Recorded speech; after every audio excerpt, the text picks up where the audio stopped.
હર્ષિત એવા કંસને આ આકાશવાણી દ્વારા કહેવામાં આવ્યું છે કે હે મૂર્ખ કંસ, તું જે તારી બહેનને વિદાય આપવા માટે આટલો હરખ ગેલો થયો છે ને, એ જ તારી બેન દેવકીનો 8મો ગર્ભ તારો નાશ કરશે. હા, આ વાત સાંભળીને કંસ બેબાકડો થયો છે. એણે તલવાર ઉપાડી છે અને દેવકીના કેસ પકડીને એને જમીનમાં ખેંચીને પાડી છે, ધક્કો દીધો છે અને પોતે તલવાર લઈને એના પર વધ કરવા માટે, પ્રહાર કરવા માટે ઊભો થયો છે. અને તેવા સમયે વસુદેવજી બુદ્ધિમાન વ્યક્તિ છે, એમણે કંસનો હાથ પકડીને સમજાવ્યું છે. શું સમજાવ્યું છે? અરે, તું આટલો મોટો રાજા છે, તને તારી રાજ્યની બધી જ પ્રજા ખૂબ જ માને છે, સન્માન કરે છે, અને તું તારી બહેનનો જ વધ કરીને તારી જ પ્રજામાં કલંકિત થશે?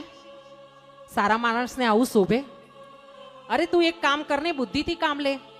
તારી બહેનનો 8મો ગર્ભ તને મારવાનો છે ને, તો 8મો ગર્ભ થશે ને, હું તને તારી બહેનના બધા જ પુત્રો તને આપી દઈશ, તું એમનો વધ કરજે.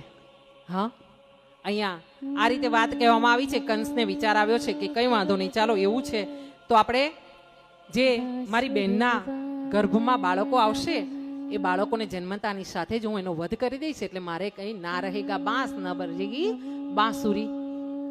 આ રીતે